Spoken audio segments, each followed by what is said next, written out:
Alright, welcome back from that break. But just joining us, it's Sports Talk, and of course, it's that time of the day where we'll take you through the happenings in sport. Capped off an impressive outing at the Sub-Regional C qualifiers yesterday by beating Botswana to the title. The Yellow Greens won after beating Botswana by 77 runs to complete a 5-match unbeaten streak at the tournament. Twin overs of the Moshood Abiola National Stadium in Abuja. Both countries had qualified for the regional finals, which will be played in July next year. But yesterday's clash was the title decided as both teams were leveled on 8 points heading into the last day of the series. Suleiman Rosowe and Isaac Danladi led the charge for Steve Tikolo's men, making 74 runs from 53 balls and 80 runs from 45 balls respectively, as Nigeria coasted home to 181 runs for the loss of 5 wickets in 20 overs. Player of the match, Ridwan Abdulkaram, was a thorn in the flesh of the Botswana, grabbing 6 wickets with his excellent bowling, as Nigeria limited them to just 104 runs for the loss of 10 wickets in 18.2 overs. As a result, Nigeria finished top of the series with a 100% record and 10 points, followed by Botswana in second with 8 points. Earlier in the day, Sierra Leone claimed St. Helena with just one win. We are fifth, while the winless debutant Ivory Coast were rocked to the bottom of the table. Nigeria and Botswana will now join Tanzania Malawi from Group A, Zimbabwe, Kenya from Group B, and the two African representatives at the T20 World Cup, Namibia and Uganda, who were drawn by to the regional finals. The top two teams from the first phase of the qualifier will join South Africa as Africa's three representatives at the World Cup in India and Sri Lanka in 2026. Congratulations to Nigeria cricket team for making it to the final qualifying stage of the 2060 20 Cricket World Cup. Let's move over now to some fencing news, where top fencing nations from around the world will participate in this year's Men's World Cup, which is scheduled to take place from 14th to 15th December in Lagos. They include the United States of America, Hong Kong, Egypt, and others. Nigeria will host the tournament, which will serve as a point-earning event for the athletes.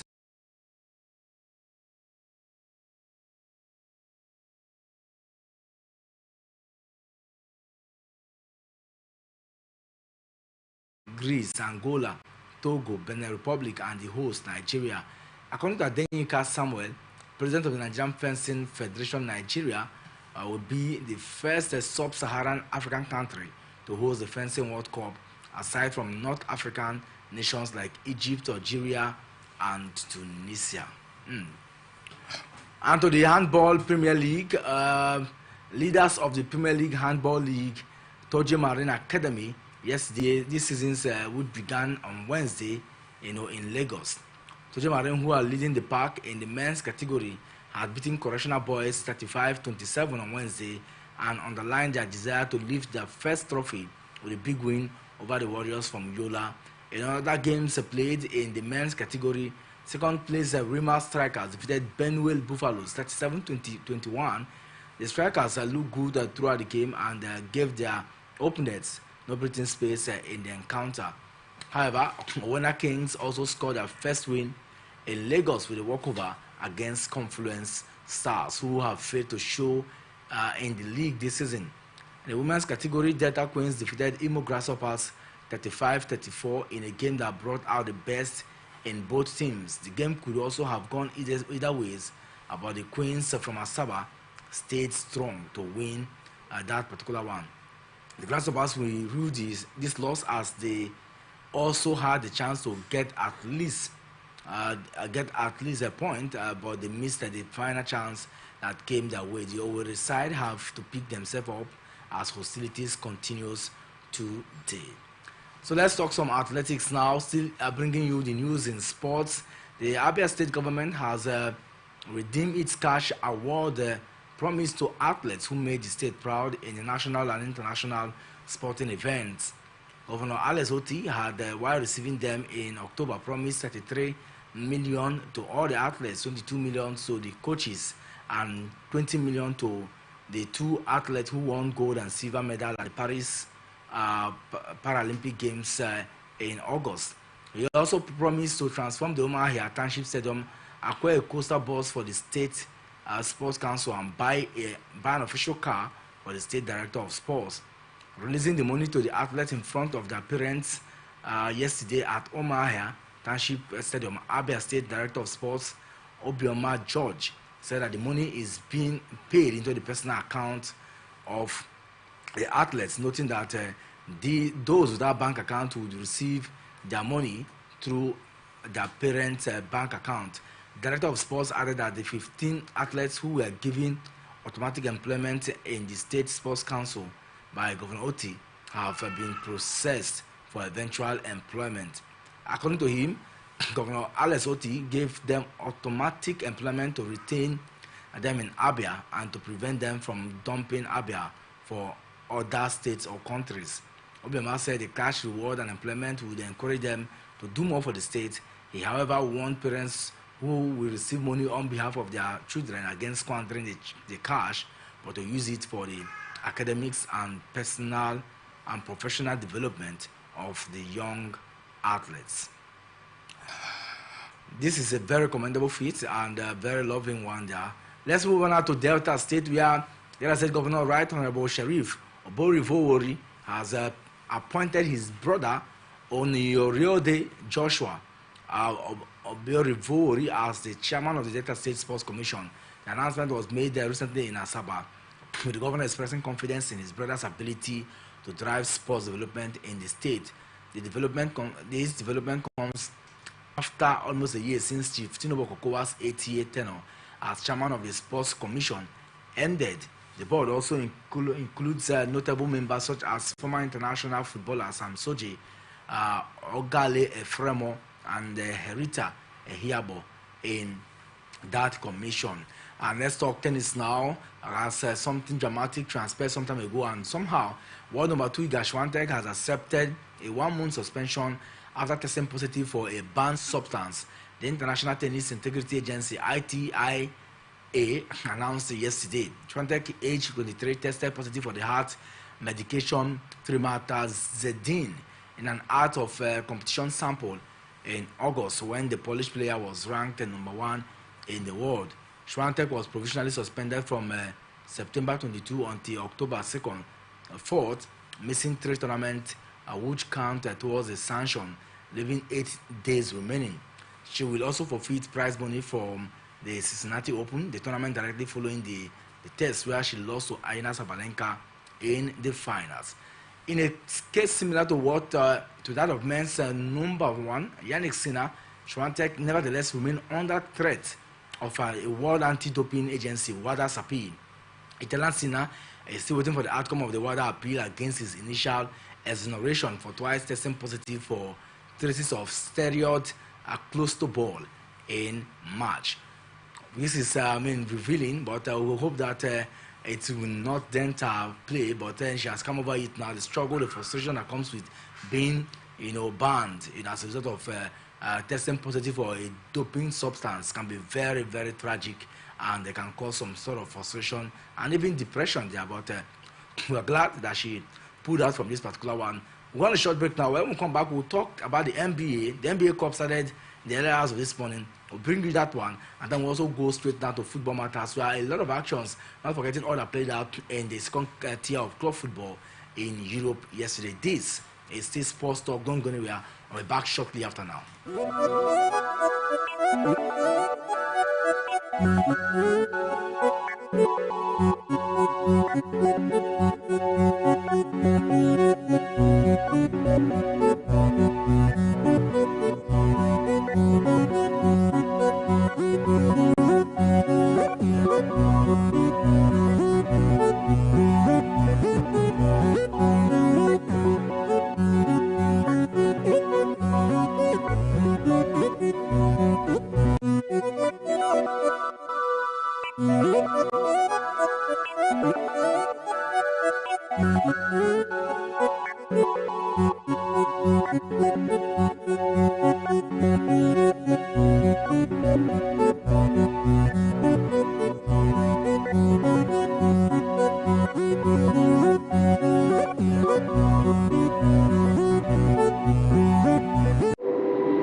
From the lines across the ocean to the land beyond the mountains, through the Sahara, we bring all the sport news, live analysis, expert discussions on trending stories in politics, business, socio-economic, sports, and documentaries. So catch all the updates on the happenings around the globe. Stay focused on the fact today, only on ATN.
From the lands across the ocean to the land beyond the mountains, through the Sahara, we bring all the sport news, live analysis, expert discussions on trending stories in politics, business, socio-economy.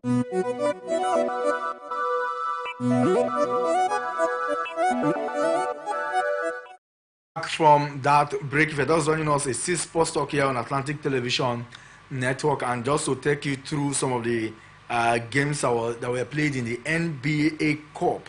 And yes, those games kicked off officially today. And so this morning there was no game played because of the break between the normal NBA regular season and the NBA Cup. But games to expect today, 8:30, we're going to see Atlanta Hawks to take on Cleveland Cavaliers in a repeat of the game we saw yesterday morning. You know, from that side, it was Cavaliers playing at home. They lost to Atlanta Hawks in that particular one. So it's a reverse now in the NBA Cup. We're also going to see Memphis Grizzlies play against Pelicans the same time today. And so, okay, that game comes by 11. So we'll hopefully get to watch these two games. And I tell you that hopefully we'll get to understand how far. Then tomorrow, Brooklyn Nets will take on Orlando Magic in a KG encounter. That game comes back very early on Sunday morning. And then we're going to also see Minnesota Timberwolves will take on Los Angeles Clippers in that encounter. The Bulls will take on Boston Celtics, Miami Heat versus Toronto Raptors, and then we'll see Pacers versus Detroit Pistons. Just like Los Angeles Lakers will take on the Oklahoma City Thunders. Not forgetting the Portland Trail Blazers versus Sacramento Kings. So these are some of the encounters that will be built up to the NBA Cup. So from now till Sunday, Mike, the NBA Cup continues. Regular season is on hold now. We'll get to see how far it goes. Yes, we'll get to see how far it goes. But it promises to be a massive one for Oklahoma City Thunders. I think they have been thundering, so far this season. And for the NBA Cup, I expect a very big clash between, Cleveland Cavaliers and their opponent, which actually defeated them, just like you said, yesterday you know, but here in our own time frame, more like calling it 2 days ago. So, but I expect it to be a very, very big clash out, and I also expect Cleveland Cavaliers to bounce back and get the better of their opponent. But I tell you, the NBA Cup, it promises to be a very exciting game, adding to the 82 games that will be played in the regular season. Man, this is massive. A lot of fixtures for, you know, these players, and yet they are not complaining. No, but you see football, you see how everybody is complaining in football, you know, and they exert more energy, more pressure. I'm telling you that, and if you look at it, think is lesser. Sometimes they even play more than. Exactly. The number of time we play in football is 1 hour 30 minutes. Exactly. But sometimes it goes beyond that. Before they play first quarter, especially when it gets to overtime. You know, so it's it takes a whole lot of energy to play basketball. Lot of games. First quarter, second quarter, you go on break, come back from that break, enter for a third quarter, fourth quarter, and then you continue. So I look at it, and sometimes that's why the NBA is lucrative. That's why the NBA is the highest paid athletes. An NBA player is the highest paid athletes in, you know, some of them anyway, in the world as compared to football. But the thing is that the franchises, they know what they're doing. 15, no relegation, just continue to battle it out, and then every year, and that's the beauty of the NBA. They don't go for relegation, but there is always this. Every new season comes with its own spice, and that's why it continues. In fact, it is one of the best leagues you can ever think of in sports. It's the best league. It's the best league as it is. Just like you say, very, very lucrative. And, you know, the players are making a good time, making a good fortune out there, because there are some of the players are some of the best paid, you know, athletes across the globe out there. And that is why you see them playing lots and lots of games. The regular season alone comes with 82 games before you talk about the NBA, you know, cup and all of that. Sometimes they play some friendlies and some other sub-competition activities. Man, I think it's very massive. And sometimes I sit back to say, oh, if they are playing this number of games, then they should be the one complaining, not footballers. In football games, you play 90 minutes. At most, extra time, they will add additional time, maybe 5 minutes or 2 minutes. Then for extra time, it's not all of the game that goes into extra time, except when it is a competition. You know, if the normal league season, you don't go for something like extra time. Highest, you get additional minutes. And you only play 38 games, you know, per season. But these people played 82, 83, even so, plus other competition, you know, join.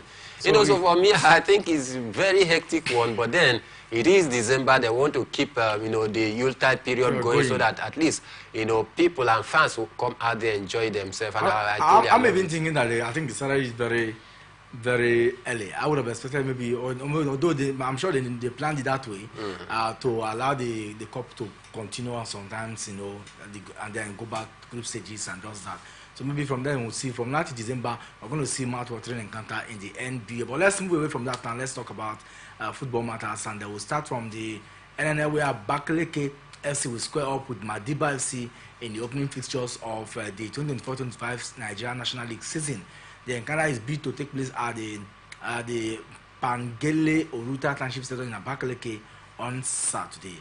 The game is the only fixture to be played this weekend, with remaining matches fixed for next weekend. So Abakaliki FC and Madiba, Mike, you're familiar with this brand, and hopefully in the Southern Conference, the NNL season get to start. For me, I've so waited for it.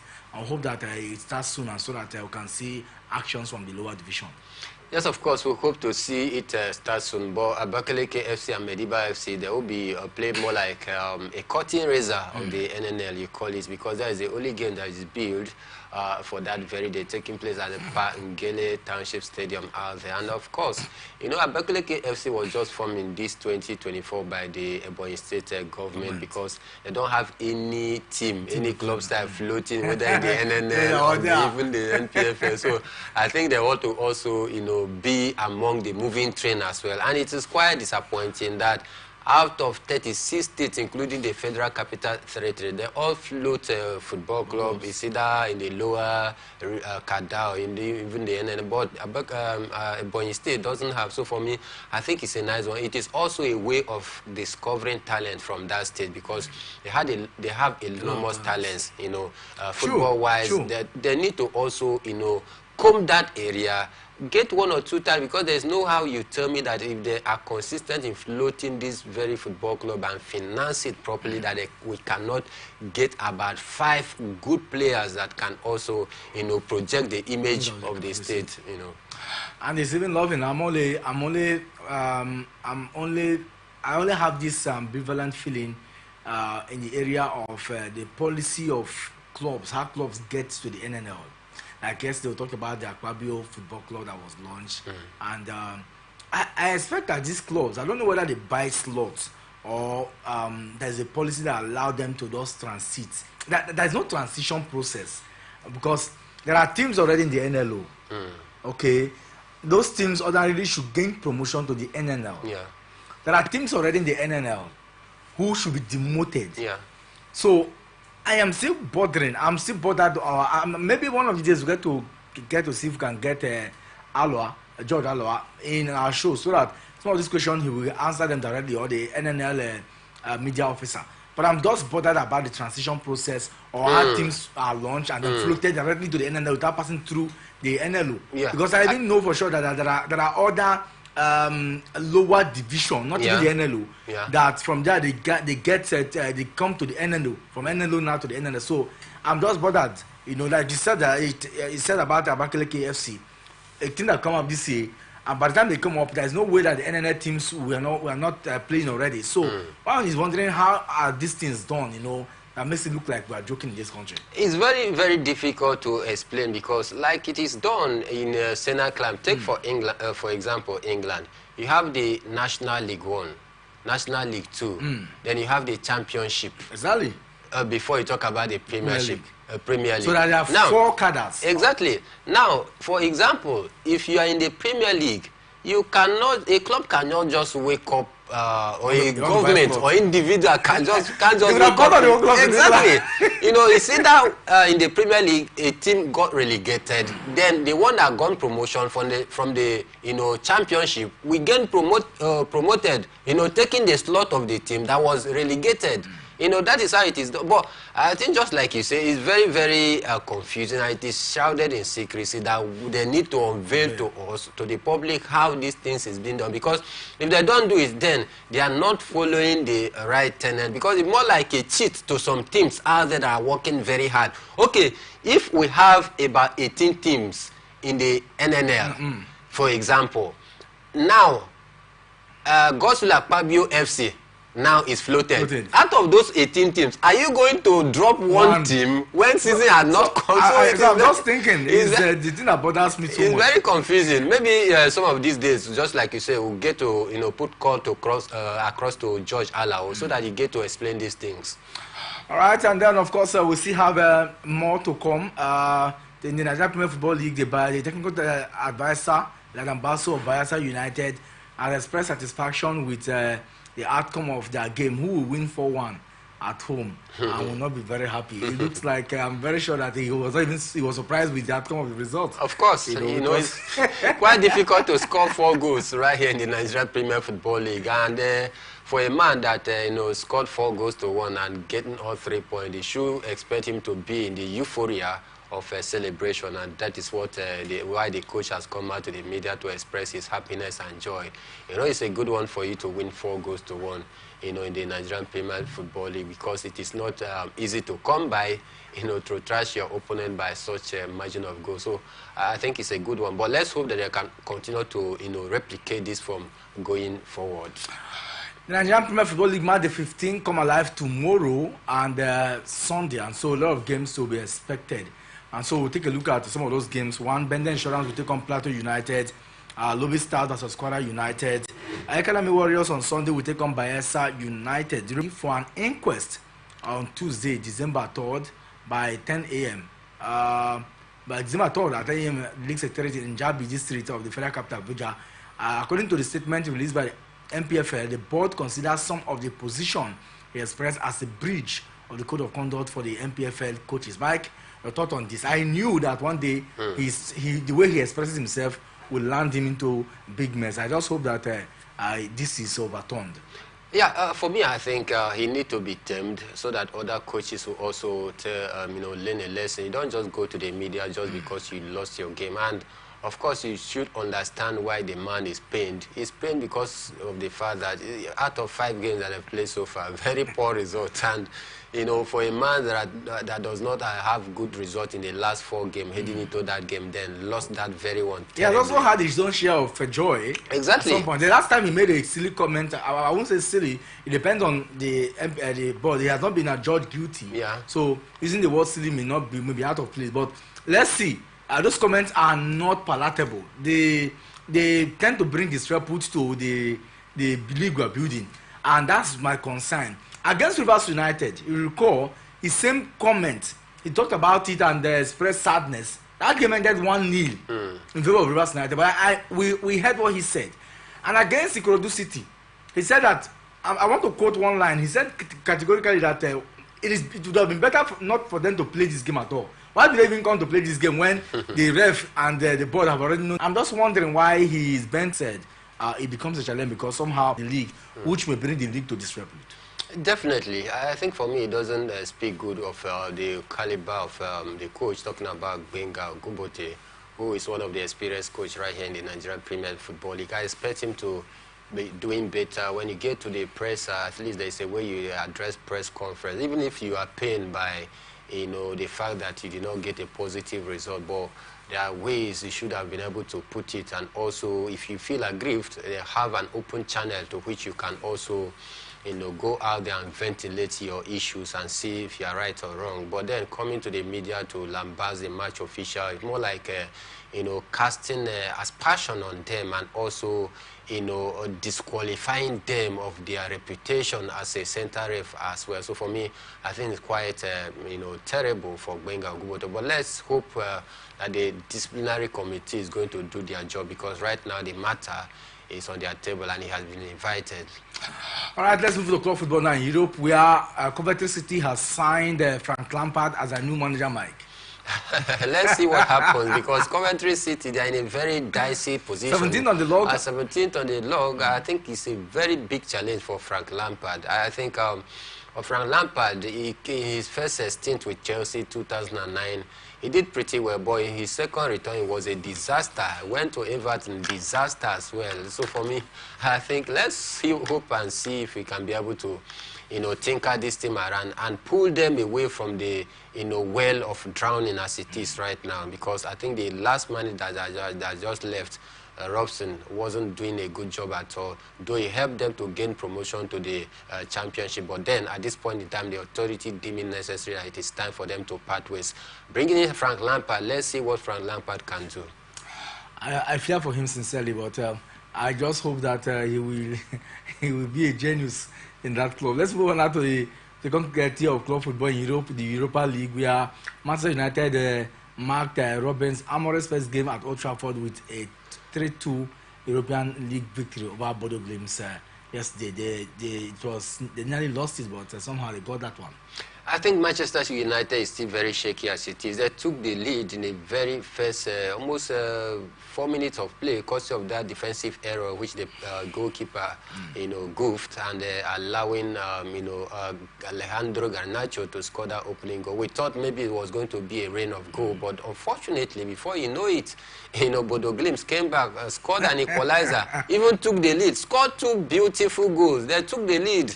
2-1, but Manchester United had to fight their way back, to ensure. So, not a totally convincing result for Manchester United, but then you should understand the reason that this is a new coach, and we must give him time to see if we can be able to build a certain identity which he talked about. Victor Osimhen also scored his 7th goal in as many matches for Galatasaray in all competition, but the Turkish giant slipped 2 points behind leading trio after a 1-1 draw at AZ Alkmaar. And then when we come back later this evening, we'll have more time to really look at some of the results. But Victor Osimhen is doing well. He knows that a move awaits him, and so he's doing everything possible to ensure that he's on his best form Yeah, this is what you should be doing at this point in time. Don't be distracted with the talk of a transfer issue here and there between Napoli, Galatasaray, and other clubs that are queuing up for your signature. Just keep banging in the goals. Big clubs will come for your services.